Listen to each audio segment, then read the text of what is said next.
Happy Valentine's Day, everybody. I have a Valentine's story for you.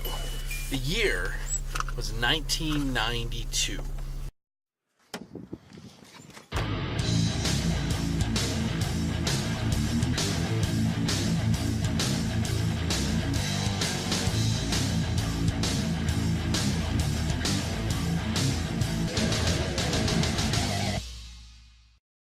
Today I'm taking us into one of the neighborhoods in the area surrounding where I grew up. And where I am is I'm headed north. I am on Hudson Avenue, the north end of Rochester, before you get to the lake. This area has been economically depressed probably for 40 to 50 years. I actually grew up, the one place I lived was actually a few houses over that way. So back to my little story here. So let me set this up for you, the historical context. Talking about around 1992. I attended St. Stanislaus Church, which we're coming up on very shortly. And when I finally turned 14 years old and got my work permit, the first job I got was at a local sort of landmark. And this is a 100-year-old, three-generation family business known as Andy's Candies. I go back there every single year to get our Easter and Valentine's chocolate. It's right here, and I'm going to see if they'll let us go in and talk a little bit. Remember me and what the deal is now.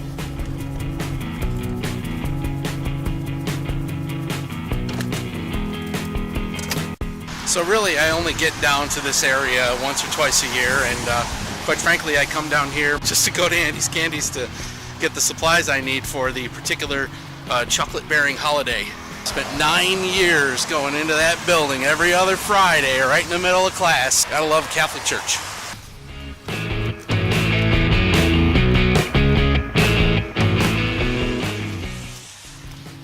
So my first real job, as I said, was at a place called Andy's Candies. It's a chocolate maker.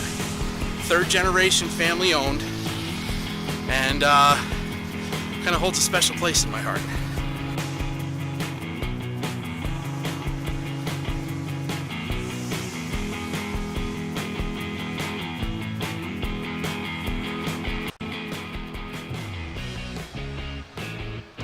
What makes the story a little more interesting, and as crazy as it sounds, one of the reasons it's so special to me is this is the first job I ever got fired from. Hey, how are you, sir? All right. Good. How's it going? I'm good. How are you?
Yeah, got my chocolate. See you later. I got my chocolate from Andy's Candies, and I am happy. Okay, so the story, because it is actually a Valentine's story. So I would come here every single day after school to work for like 3 hours.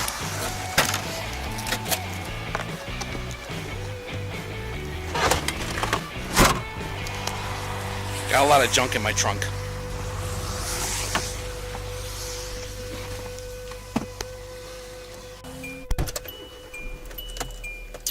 So what we did was essentially an assembly line. So In the back, the owner, Andy, would have this great big giant vat of chocolate, melted chocolate, and he would pump the chocolate into the molds go in a freezer.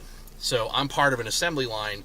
The molds come out, we crack them, we clean off the edges of the chocolate, we pack them, sticker them, and get them on the shelves for sale. And again, big peak times are Valentine's and Easter.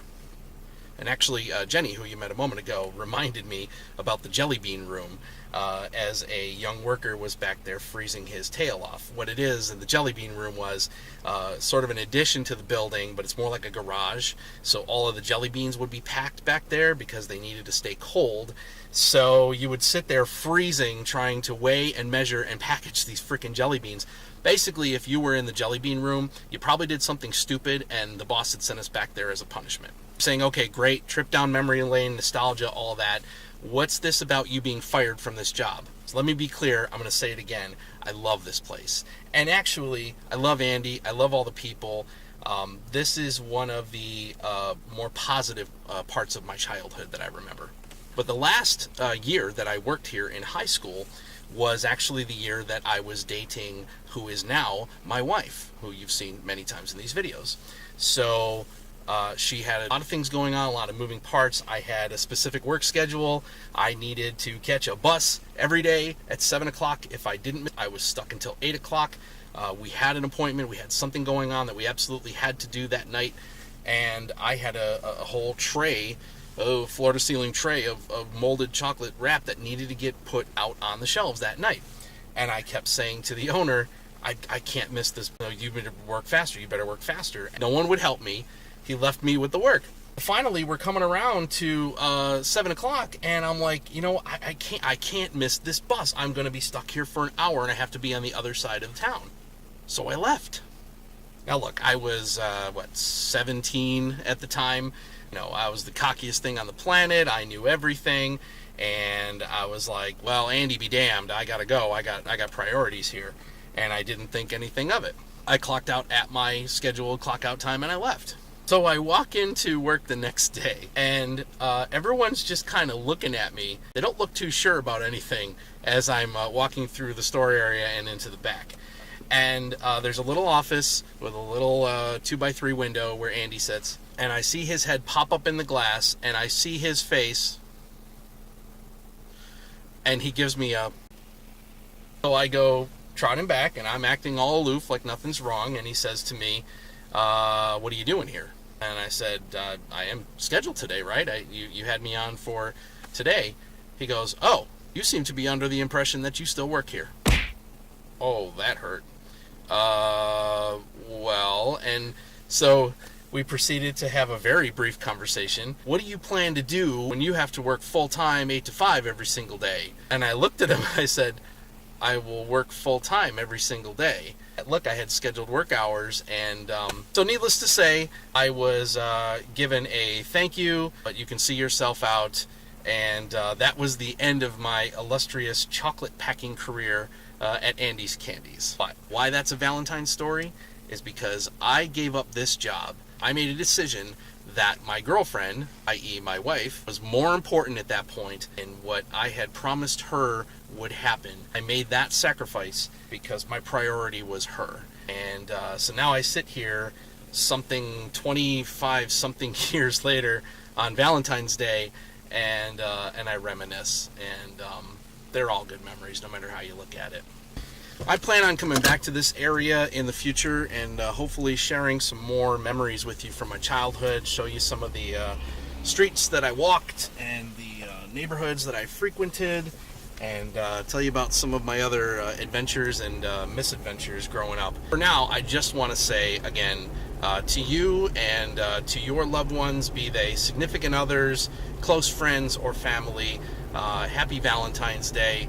I love sharing stories and sharing experiences, and I thank you very much for coming along on my little trip down memory lane today. If you're new to the channel, I would love to have you hit that subscribe button and come on along with us for the ride.